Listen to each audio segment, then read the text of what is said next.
بسم اللہ الرحمن الرحیم۔ قرآن مجید فرقان حمید میں ارشاد باری تعالیٰ ہے، اے ایمان والو، تم پر روزے فرض کیے گئے ہیں جس طرح تم سے پہلے لوگوں پر فرض کیے گئے تھے تاکہ تم متقی بن جاؤ۔ خالق کائنات اللہ عز و جل نے روزوں کی فرضیت کا مقصد بتاتے ہوئے فرمایا تاکہ تم متقی بن جاؤ۔ رمضان المبارک کے اشرۂ مغفرت کا آغاز ہو چکا ہے، جو کہ اپنے اندر پہلے سے زیادہ اجر و ثواب سموئے ہوئے ہے۔ رمضان المبارک وہ مہینہ ہے کہ جس میں نفل نماز کا ثواب فرض کے برابر اور فرض کا ثواب 70 گنا بڑھا دیا جاتا ہے۔ نہ جانے آئندہ سال اس ماہ مبارک کے ایام ہمیں نصیب ہوں یا نہ ہوں۔ ہمیں ان ایام میں زیادہ سے زیادہ عبادت اور توبہ و استغفار کرنا چاہیے۔ خوش قسمت ہیں وہ لوگ جو اس ماہ مبارک میں زیادہ سے زیادہ نیکیاں سمیٹ کر اللہ عز و جل کی رضا اور خوشنودی حاصل کرنے میں کامیاب و کامران ہوتے ہیں۔ حضرت موسیٰ کلیم اللہ عز و جل سے ہم کلام ہوتے، زمان و مکان اور راز و نیاز کی باتیں ہوتی۔ ایک دن حضرت موسیٰ علیہ السلام نے اپنے خالق سے سوال کیا کہ اس وقت کائنات میں واحد بندہ ہوں جسے آپ سے بات کرنے کا شرف حاصل ہے، بتائیے یہ اعزاز کسی اور کو بھی نصیب ہوگا؟ خالق کائنات نے ارشاد فرمایا، اے موسیٰ، اس دنیا میں ایک ایسی بھی امت آنے والی ہے جب میرے اور ان بندوں کے درمیان کوئی پردہ حائل نہیں ہوگا۔ حضرت موسیٰ علیہ السلام حیران ہوئے، باری تعالیٰ وہ کیسے؟ اللہ عز و جل نے فرمایا، یاد رکھ موسیٰ، تیرے اور میرے درمیان کلام اور ملاقات کی صورت بے شمار پردے حائل ہیں، جبکہ آمدہ امت کے ساتھ یہ معاملہ ہرگز نہیں ہوگا۔ اس پر موسیٰ علیہ السلام کی حیرت میں مزید اضافہ ہو گیا۔ انہوں نے عرض کیا، کائنات کے مالک بتائیے وہ کون خوش نصیب ہوں گے؟ اللہ عز و جل نے ارشاد فرمایا، وہ امت محمدی ہوگی۔ ان میں سے وہ لوگ جو ماہ رمضان کے ایام پا کر صرف میری رضا و خوشنودی کے لیے روزے رکھیں گے اور پھر وقت افطار نڈھال جسم اور خشک زبان اور منہ کی مہک کے ساتھ جو دعا مانگیں گے میں قبول کروں گا، کیونکہ اس لمحے ان کے اور میرے درمیان کوئی پردہ، کوئی فاصلہ نہ ہوگا۔ روزے دار کے متعلق اللہ تعالیٰ کا ارشاد ہے کہ روزہ خاص میرے لیے ہے اور میں ہی جس طرح چاہوں گا اس کا اجر و ثواب دوں گا۔ میرا بندہ میری رضا کے واسطے اپنی خواہش نفس اور اپنا کھانا پینا چھوڑ دیتا ہے، بس میں خود ہی اپنی مرضی کے مطابق اس قربانی اور نفس کشی کا صلہ دوں گا۔ روزہ دار کے لیے 2 مسرتیں ہیں، ایک افطار کے وقت اور دوسری اپنے مالک الملک کی بارگاہ میں حاضری اور شرف ملاقات کے وقت۔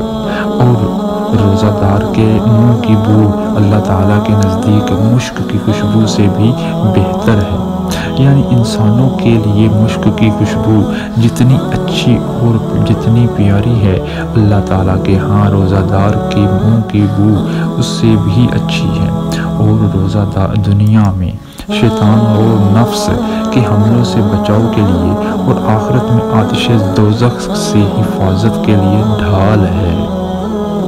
رمضان المبارک خیر و برکت، ہمدردی و اخوت کا مہینہ ہے۔ اس ماہ کی راتوں میں اللہ تعالیٰ کی جانب سے 3 مرتبہ اعلان کیا جاتا ہے کہ ہے کوئی توبہ کرنے والا میں جس کی توبہ قبول کروں، کوئی ہے مانگنے والا مجھ سے تو اس کو دوں، کوئی ہے معافی مانگنے والا کہ اس کو معاف کر دوں۔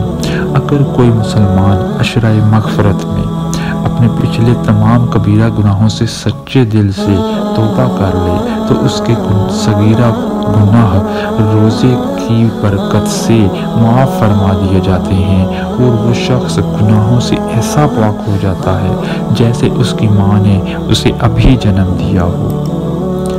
بلا شبہ جس کسی کو اللہ تعالیٰ کی مغفرت مل گئی، اسے سب کچھ مل گیا۔ حق تعالیٰ شانہ تو اپنے بندوں کو معاف کرنے کے بہانے ڈھونڈتے ہیں۔ جب کسی بندے سے کوئی گناہ سرزد ہو جائے تو اللہ تعالیٰ کی جانب سے اسے مہلت دی جاتی ہے کہ شاید اب بھی یہ معافی مانگ لے، شاید اب بھی یہ میری طرف رجوع کر لے۔ حدیث مبارکہ ہے کہ جب بندہ کوئی گناہ کرتا ہے تو آسمان اللہ تعالیٰ سے عرض کرتا ہے، اے اللہ تو مجھے اجازت دے کہ میں اس پر ٹوٹ پڑوں۔ زمین کہتی ہے، اے اللہ تو مجھے اجازت دے کہ میں اسے اپنے اندر دھنسا لوں۔ اس موقع پر مالک الملک کا ارشاد ہوتا ہے، اگر یہ تمہاری مخلوق ہے تو تم اس کے خالق ہو، تو تمہیں اجازت ہے، اور اگر یہ میرے بندے ہیں اور میں ان کا خالق ہوں تو میرے بندے کا معاملہ مجھ پر چھوڑ دو، اور میں اس بات کا انتظار کروں گا کہ یہ مجھ سے رجوع کر لے اور اپنے گناہوں کی معافی مانگ لے۔ حضرت عبداللہ بن عمر رضی اللہ تعالی عنہ روایت کرتے ہیں کہ نبی کریم صلی اللہ علیہ وسلم نے ارشاد فرمایا، روزے اور قرآن دونوں بندے کے لیے سفارش کریں گے۔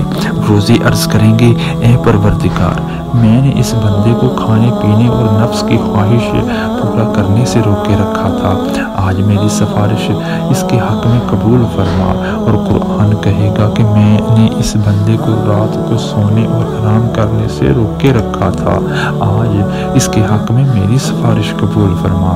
چنانچہ روزہ اور قرآن دونوں کی سفارش بندے کے حق میں قبول فرمائی جائے گی۔ حضرت ابو ہریرہ رضی اللہ تعالی عنہ سے روایت ہے کہ حضرت صلی اللہ تعالی علیہ وسلم نے ارشاد فرمایا کہ 3 آدمیوں کی دعا رد نہیں ہوتی، ایک روزہ دار کی افطار کے وقت، دوسرے عادل بادشاہ کی، اور تیسری مظلوم کی۔ حضرت سہل بن سعدی رضی اللہ تعالی عنہ سے روایت ہے کہ سرکار دو عالم صلی اللہ علیہ وسلم کا فرمان عظیم ہے کہ جنت کے دروازوں میں سے ایک خاص دروازہ ہے جس کو باب ریان کہا جاتا ہے۔ اس دروازے سے قیامت کے دن صرف روزہ داروں کا داخلہ ہوگا، ان کے سوا کوئی اس دروازے سے داخل نہیں ہو سکے گا۔ اس دن پکارا جائے گا کہ کدھر ہیں وہ بندے جو اللہ کے لیے روزے رکھا کرتے تھے اور بھوک پیاس کی تکلیف اٹھایا کرتے تھے؟ وہ اس پکار پر چل پڑیں گے۔ جب وہ روزہ دار اس دروازے سے جنت میں پہنچ جائیں گے تو یہ دروازہ بند کر دیا جائے گا، پھر کسی کا اس سے داخلہ نہیں ہو سکے گا۔ ریان کے لغوی معنی ہے پورا سیراب۔ یہ بھرپور سیرابی تو اس روزہ دار کی صفت ہے جس سے روزہ داروں کا داخلہ ہوگا۔ آگے جنت میں پہنچ کر جو اللہ تعالیٰ کے انعامات ان پر ہوں گے ان کا علم تو بس اللہ تعالیٰ ہی کو ہے۔ اس مبارک ماہ کی ان تمام فضیلتوں کو دیکھتے ہوئے مسلمانوں کو اس مہینے میں عبادت کا خاص اہتمام کرنا چاہیے اور کوئی لمحہ ضائع اور بیکار نہیں جانے دینا چاہیے۔ ہم اپنے تمام صغیرہ و کبیرہ گناہوں سے معافی مانگ کر اللہ تعالیٰ کے حضور پاک و صاف ہو سکتے ہیں۔ اللہ پاک ہم سب کو نفس کا تزکیہ کر کے تقوی اختیار کرنے کی توفیق عطا فرمائے۔ آمین یا رب العالمین۔